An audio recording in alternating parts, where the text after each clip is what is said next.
c'est Amandine. Aujourd'hui, on se retrouve pour un tuto super simple et rapide. Pour cette jolie coiffure, j'ai simplement réalisé 2 couettes avec un motif sur le dessus. Tout d'abord, pour avoir une coiffure bien lisse et bien nette, il faut le faire sur cheveux essorés. Donc une fois que vous avez lavé les cheveux, qui sont bien essorés, il va falloir bien les démêler. Nous allons commencer par faire une raie au milieu et une raie de chaque côté allant jusqu'à derrière l'oreille.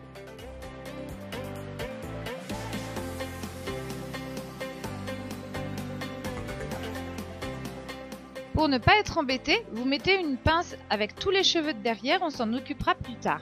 Donc maintenant le but ça va être de créer le rectangle du dessus. Donc de chaque côté, vous allez faire une séparation qui démarre à peu près du milieu de l'œil, bien droite, parallèle à la raie du milieu, et on va faire exactement la même de l'autre côté.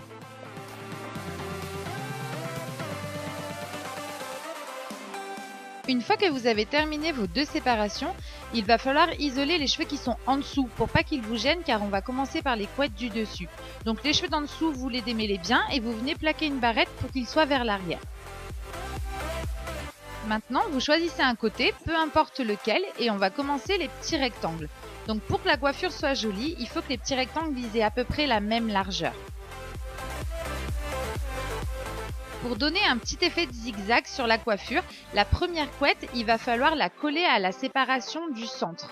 Donc vous voyez, un petit peu décalé, proche de votre séparation du milieu, vous venez faire une première couette, bien lisse et bien coiffée. Pour réaliser la deuxième couette, on vient faire une séparation d'à peu près la même largeur, on fait un trait bien droit, on démêle. On va rajouter à l'intérieur de cette séparation la première couette qu'on a fait. Et pour faire l'effet zigzag, on va venir faire la couette au bord de la seconde séparation. Donc la première, on l'a fait proche du milieu. Donc là, la deuxième couette, vous venez la tirer pour qu'elle soit en bas. Ensuite, on va venir réaliser la troisième séparation. Donc du coup, la même chose, on va faire un rectangle de la même largeur. Et ce coup-ci, pour que le zigzag remonte, on va venir mettre l'élastique proche de la séparation de la raie du milieu. Donc là, vous voyez, j'ai fait ma dernière séparation, je démêle bien, je rajoute la couette, mais je viens tirer les cheveux en haut pour que mon élastique puisse se mettre vers la raie du milieu.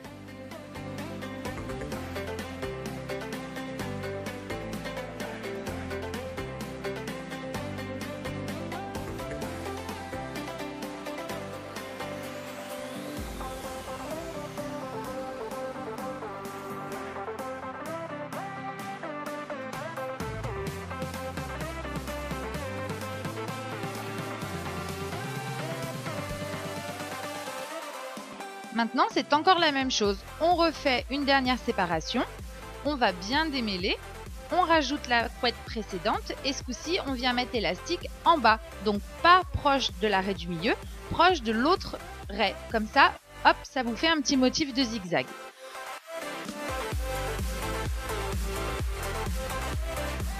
Évidemment, ensuite, on refait la même chose de l'autre côté. Donc pour votre coiffure soit jolie, il va falloir faire les raies vraiment à l'identique. Ne décalez pas vos raies pour que ça puisse avoir un joli rendu. Donc du coup, il faut que votre coiffure elle soit symétrique. Donc votre première séparation, l'élastique, on va venir le mettre proche de la raie du milieu. Le deuxième en bas, le troisième au milieu, le quatrième en bas.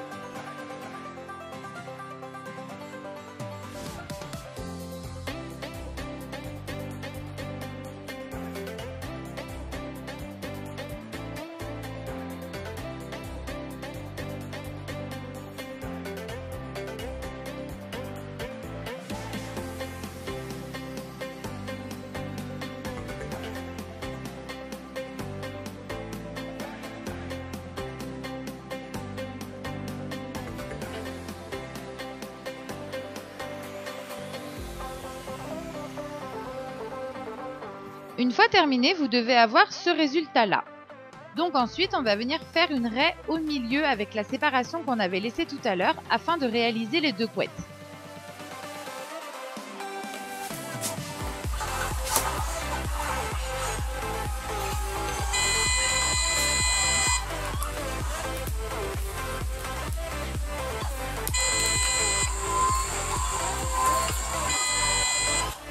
Une fois les 2 couettes terminées, je viens laquer les petits cheveux qui sont sur le devant.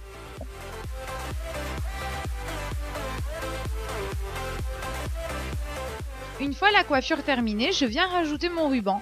Donc du coup, moi je préfère le garder un peu long pour pouvoir faire plusieurs tours et je finis simplement par un nœud de lacet sur le dessus. Inspirez-vous, c'est vraiment le principal. Comme je dis toujours, il faut juste que ça vous donne des idées. Vous n'êtes pas obligé de refaire exactement la même chose. Faites ce qui vous plaise. Prenez des couleurs qui vous plaisent, mais inspirez-vous. C'est le principal. À bientôt!